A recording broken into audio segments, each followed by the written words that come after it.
Hey, good evening, everybody. How we all doing? I thought I'd start off with the usual routine here. Check out, Vic Johnson there on YouTube if you haven't seen it. I thought this triangle's important enough to mention it every time. Basically what he says, if you have a little desire, right, and then you have a little faith, right, or belief, and then you have a little action, right? A for action, this for faith, F for faith, and this is your desire. Anyway, what's important to know is how do you get moving? How do you get motivated? Well, what I did was, you know the story. I was watching the Jim Rohn video, and he's like, "Hey, I was at this company, 2 years ago. How many people you bought the book?" He goes, "I asked you to buy this simple little book, The Richest Man in Babylon. It takes 20 minutes to read it. It's $3 to $6, and only 3 to 5% of you bought it." And I'm sitting there watching that. I'm going, "Oh my God!" I've been watching all these videos on how to make money and do this and do that. And I go watch my other videos. I've made money and lost it, but. He said, Vic Johnson, he explains it better than me on YouTube. He says basically have a little desire, and you have a little faith, like, hey, I think this might work. So I go over here and I have a little desire, have a little faith, and then this faith will feed some action. And the key about the faith and desire combined can feed action. Like, well, I don't have a burning desire. I don't have a lot of passion, which I don't. But I do want to start a new business. I want to do better at it. I do have a 6-figure job. I have a great job with great benefits and everything else. But it's funny how it's a big deal. You make $130,000-$140,000 a year. But, that's and benefits and health care and everything else. So I've worked real hard to get to there. It took me 20 years. But I want to do better, okay? Because I know I can. But because been there, done that. I just got to keep moving and get motivated again to do this. But basically he says you have a little faith, have a little desire, you do a little action. My action was just go ahead and buy in the damn book, and that action, here's the key. If you just do a little bit of action, make a video, do something, buy the book, read a book, that'll feed desire, and the action will feed desire, and you'll get more desire, and you'll get more action, and it just kind of feeds off itself. Also want to say my journal, shout out to Clark Kegley. Thank you, Clark, for your journal stuff on YouTube. You're the man. He has Refusing to Settle. I think it's refusingtosettle.com too, but just enter Clark Kegley or Refusing to Settle. He's got life here. He's got play, rest, and work. Should have a balance. Good stuff, And I wanted to, if you see my other videos, this is a quote from me. Disgust is a beautiful thing. Basically means when you get disgusted at somebody or something or a situation, it's a hell of a motivator. And if you watch my other videos, you'll see how the lady raised my rent by $200 on Christmas Day. Best thing that ever happened to me. Boy, did I get motivated to go buy a house again. And I wanted to tell a story about Mobil Oil. This is a really, really good story. It was in California. I was 23 years old, superintendent with a general contractor. We're building a new gas station from the ground up, and tore the old one down. Everything, had to rebuild it. We're on Pacific Coast Highway, Sepulveda Boulevard, same thing, and Manhattan Beach Boulevard, right on the corner, complete nightmare. And we're going to build this gas station, right, which we've done before, mobile mini market. And it was real quick, I'll tell you the story.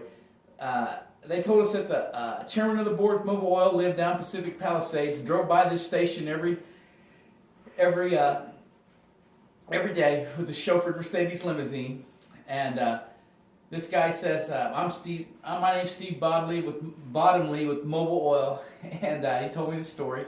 He says, "We got to get this thing built in 55 calendar days like you did the last one in Lake Elsinore." I said, "Hey, that's a whole different deal out there, He goes, "Well, you put the street in, curbs, gutters, sidewalks." "Oh, I had the owner there, the company helping me too, this is my first solo job."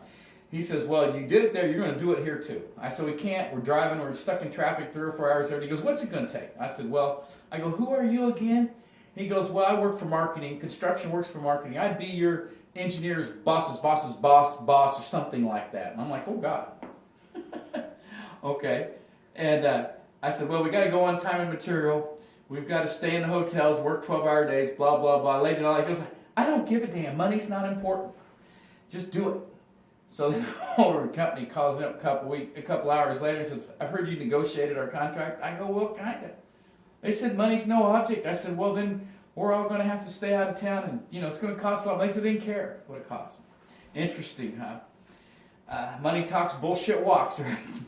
And the funny thing, what I was going to tell you the story about was, I've got this Steve Bottomley guy and two other mobile executives. We're getting real close, right? They want that thing done. It's in November, December, it doesn't matter out there. It's pretty warm in California most of the time. And they said, you've got to have this done by Tuesday or Monday. This Friday, we're sitting at a little picnic table thing I had set up out there. I go, I have to lay asphalt. We have to pour concrete. I said, he goes, you'll do it tomorrow then. I said, it's impossible.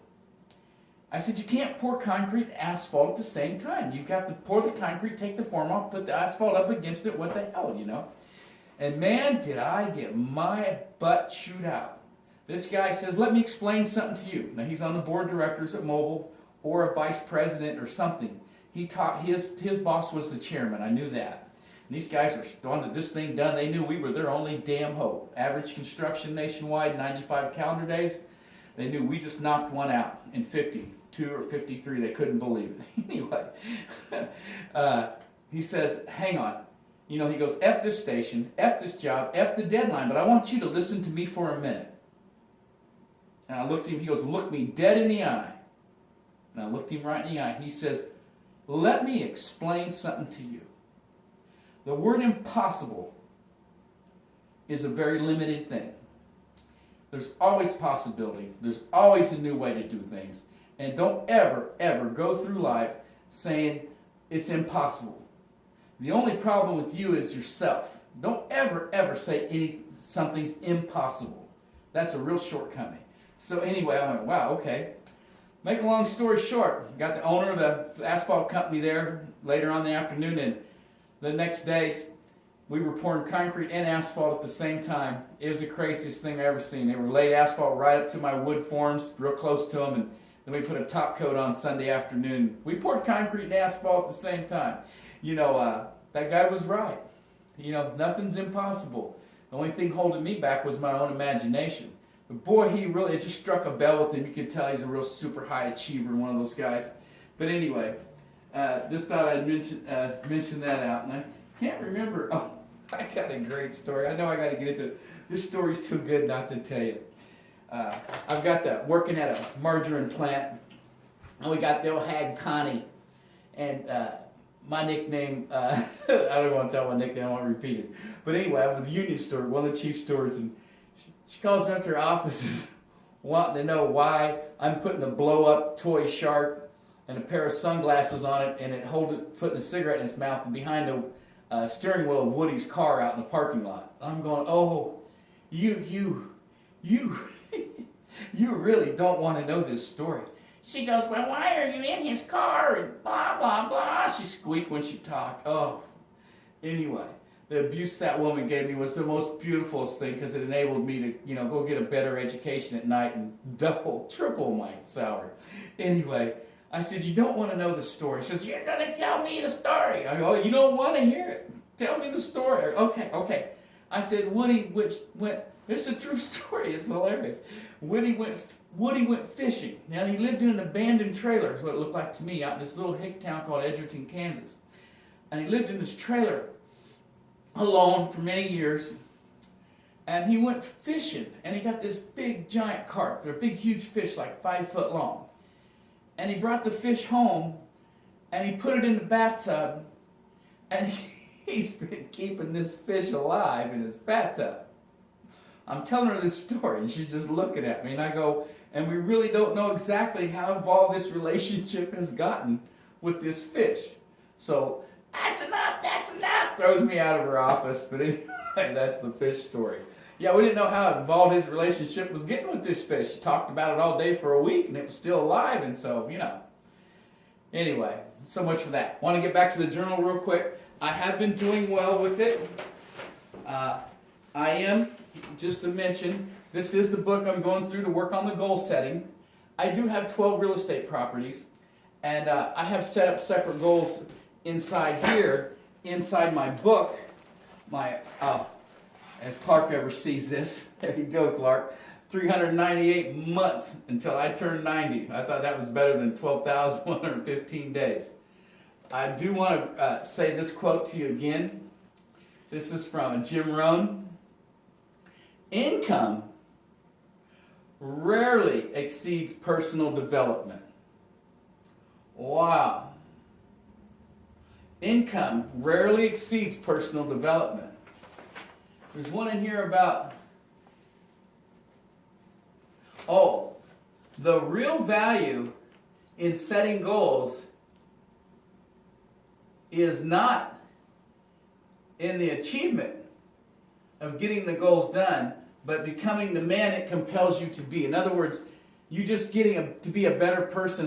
That's better than actually getting the goal done.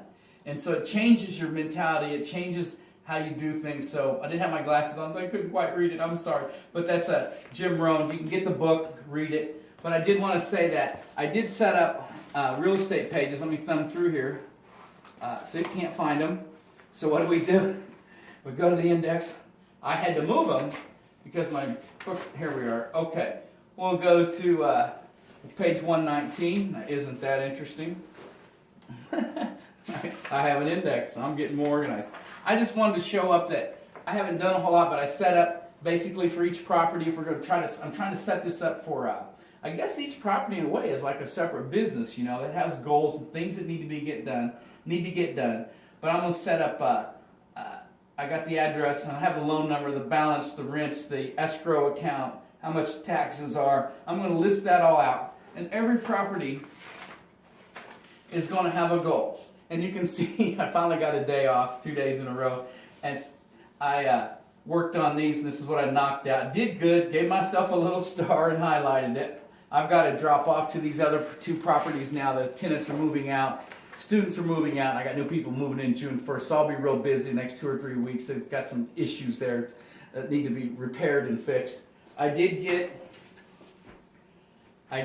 a couple books at the used bookstore here in town. This Big Rich, my banker told me to get that. I didn't know he built a bookstore. It's too funny. He owns the bank. He starts this bookstore I didn't know about now for 3 months. But anyway, he recommended that book. So, of course, if your banker recommends a book, I recommend you buy the book. You know? And that's basically all I had to say is my daily routine. I did put that down. I didn't set that as it is a general physical, it is in my goals to lose weight. Let me show you. If you look at the back, thank you again, refusing to settle, Clark Kegley. This is kind of his work, rest, play. And under rest, just as people were saying, this is kind of the same thing. I was showing people lose 40 pounds, fast 3 days every month, walk every day, 15-minute exercise other than walking, play, ski Colorado, visit Ukraine, blah, blah, blah. Then you have work. But I do have to do my work routine. I mean my, anyway, I'm trying to figure out where I put it. Anyway, I have a new routine, a daily routine, which is really, really good. And I don't want to sit there and make it a goal, like have to write out a goal that I want to be at work an hour early. I just used one of these pages, wrote it daily routine, and I've got it memorized. So I don't go in here and look at it every day. But if I could find it here in a second. And you can look at Clark Kegley's stuff, and he's pretty good on how to set up all these things here. But I do have my daily routine. I go into work an hour early. That gives me time to read my books. When I get home, I'm set up, you know, what I'm going to do at night. I make out a list the day before, and I'm working until 6 every night. So it is I don't have a lot of free time in the afternoon. But that's what I've been doing. And I walk about 3 miles. So I just set that up as a daily routine. I don't try to, make that a goal to walk 3 miles and go to work an hour early. I just changed, now it is to help me lose weight and all the other things, but I just changed the damn daily routine and just started doing it. So I think that's important. It's back to the desire, faith, action. Do a little action to build more desire. But anyway, have a great night. Thank you so much for listening to my silly stories. I got more funny ones. All right, bye-bye.